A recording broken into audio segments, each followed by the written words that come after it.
Over to you, Al. Great, thank you, Mark. Can everyone hear me? Good. So again, I'm Al Puhala. I'm CEO of Capstone Impact Investments. We are an opportunity zone in Norwalk, Connecticut, and we are, think of us as the sponsor. We help other people set up funds and we manage those funds.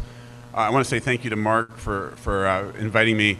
I am cognizant that I'm probably one of your last speakers before cocktail hour. No? Okay, so I still will rush along, but I will try to jazz up the few comments I give to you. So we're going to talk about that three-letter word that ends in X that everyone thinks about all the time. Yeah, and that's tax.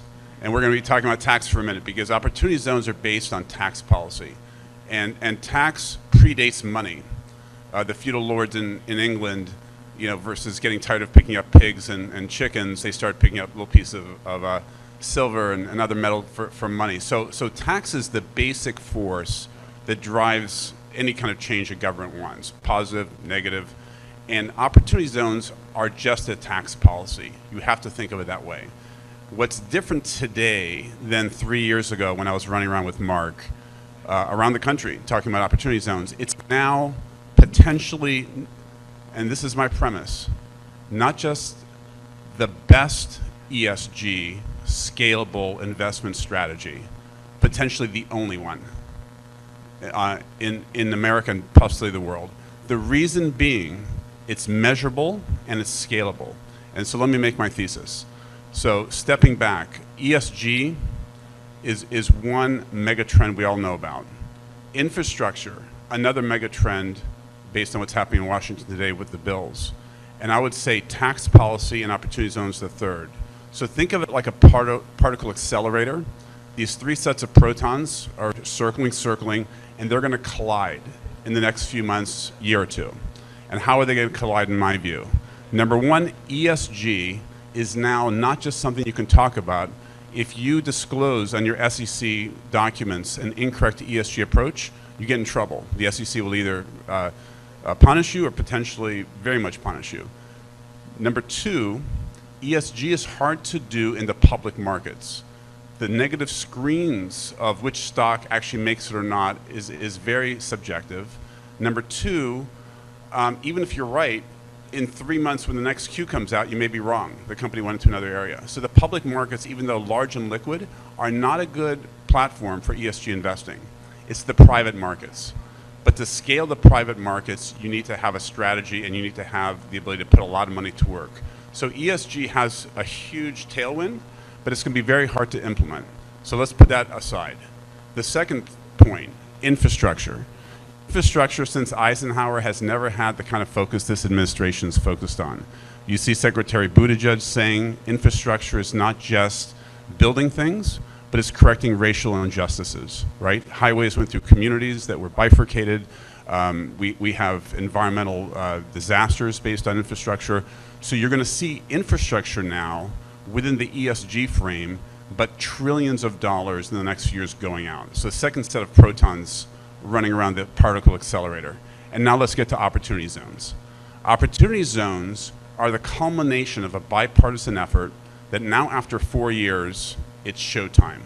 What happened? Two economists, as a thought experiment, wrote an article, let's solve poverty through location-based subsidies. Not how Americans do it.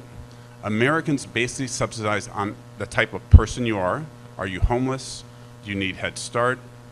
We're going to subsidize you. We're going to write you a grant or help you. Or by sector, solar ITC credits, housing light tech credits. We don't do location-based subsidies by and large. Sometimes a local, downtown community would. Opportunities zones are that. It's a census tract. It's a polygon that if you're on this side of the street, you get the benefit, this side you don't. Different way of thinking, hard for people to get their heads around. Now, what are opportunity zones? They are basically 10% of America. 35 million people live in them. The footprint's about 10% of America, and anything goes. So what we have done at Capstone is create a firm that ourselves we invest in, but we help everyone else invest the way they want. If they want to come into a vintage 2021 fund, we can do that. If they want to come into a deal, they can do that. If they want their own SMA, we can set that up for them. Any sector, anywhere in the country. A different approach from traditional fund management. And number two, it's measurable. The two best data sources in America drive opportunity zones uniquely. One is based on the US Constitution. It's called the census every 10 years. The enumeration clause, Article 1, Section 2. So now you have data that's centuries old, updated every 10 years, measuring outcomes of poverty rates, incomes, what's going on, driving, okay, what has happened with this zone versus that zone. The US Census is supporting the Opportunity Zone program. And number two, tax filing information.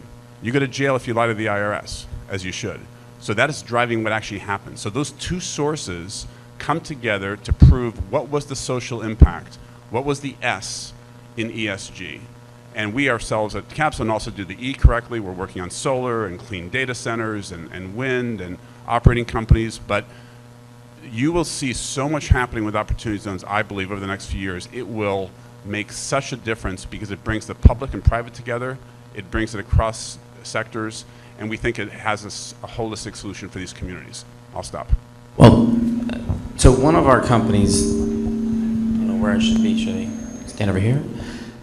Manus Bio. By the way, we're talking about it's a synthetic bio. Actually, bigger picture. I'm a big optimist for the world, particularly America, because technology is going to keep solving issues. And they have a synthetic bio. They create a molecule that will cure malaria. That's a stevia that tastes better than sugar. Imagine that. Better for you. Who likes stevia, right? No, it's better for you. It's in an opportunity zone in Augusta, Georgia. We might do 15, 30x. It's really good for Augusta, Georgia. But but no one's banking on it because we just don't know if we can like comply all the way to the end. Just we're all worried about change of administrations, interpretations, and I wanted Chicago South Side. It's a whole opportunity zone. Accelerators, setting up. Can we do this not just for real estate? Can we really do it for our venture companies where it needs to happen? Yeah, yes. I mean, the answer is yes, yes, and yes. So what we do as a service, Capstone Analytics, is one of my companies. Remember, I'm a fund in Norwalk, Connecticut. I have companies below me as investments. One is Capstone Analytics. We help anyone else, any investor, any company, any law firm, any accounting firm comply. Follow the 544 pages of tax regs. So we as a service will do that. The good news is, if you're in the zone, it's not that hard. It's how you pay your people and what your balance sheet looks like. So if you want to comply, the IRS has given you unbelievably clear guidance and safe harbors and examples. It's different than it was 3 years ago when it was a new law. No one knew about it. It was only about real estate. Today it's completely different. And Jared Bernstein, who's the current member of the Council on Economic Advisors for the President, he actually helped create the program when he was the Vice President's advisor. This is bipartisan. It's actually an Obama program. Fair enough. Any question? John, go ahead.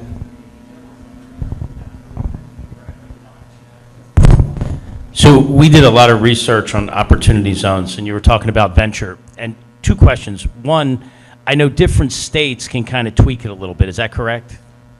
No. They can comply and conform their state capital gains to the feds, but the federal break has nothing to do with the state, either approvals or even there's no disclosure owed to the state. Okay. And then the second, we were told, and it was a little gray, that if you bring in money into an opportunity zone through an opportunity fund, it's got to hold for 10 years. You get all the tax benefits if everybody holds. But the question is, 80% of the assets of the company have to be in that opportunity zone or not necessarily?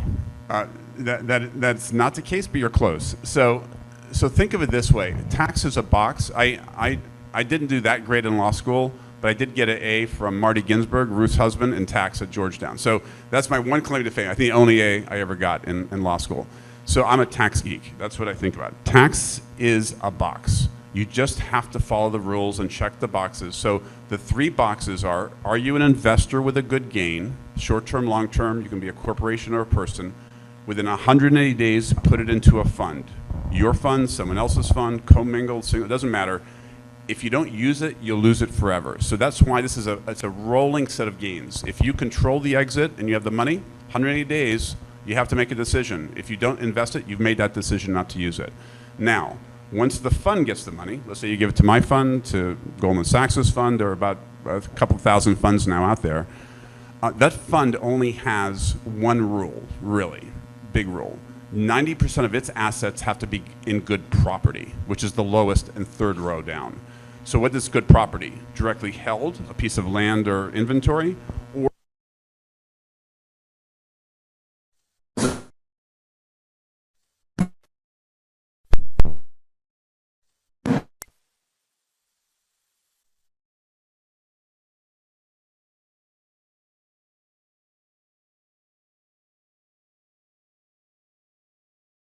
so that's where there is some slippage, but you have to structure correctly, and you can't go directly into a business with your gain.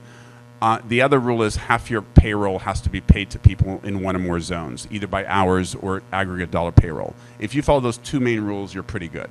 So, and we organize that whole solution for any investor or any company. Any other questions? I'm happy to move us toward cocktail hour soon. or- I'll be right there. Oh, sorry, Mark. Okay, yeah, yes, sir. Is there an online map to see the zones? There is. So the IRS, I mean, I'm a student of good government. The IRS did a phenomenal job with this program.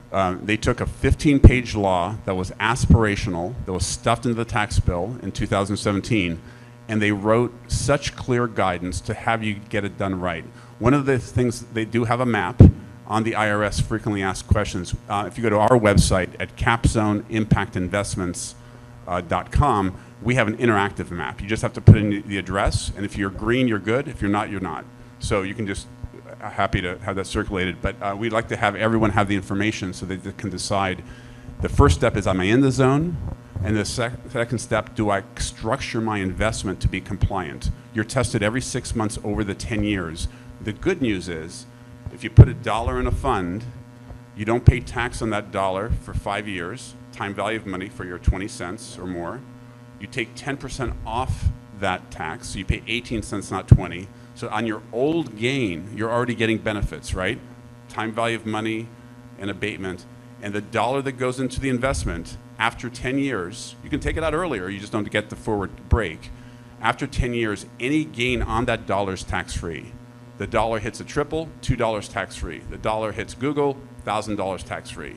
You control everything, no approvals, unlimited. It's a different way of investing. Al, you're around for the breakouts. Breakouts are going to start at 4:30. Yeah, exactly. I'm happy We to. have 2 more panels. By the way, does a bulldog beat a wildcat, or does a wildcat beat a bulldog?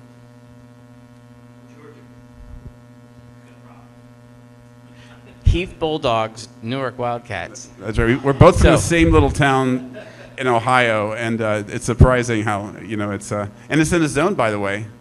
Heath There are a is. lot of zones around Yeah. there. We're the 80s and 90s were not good to our town, No. but Good. I'm glad we could. Well, thank you for having me, reconnect. Mark. Thank you. Cheers. Come join our 361 firm community of investors and thought leaders. We have a lot of events created by the community as we collaborate on investments and philanthropic interests. Join us.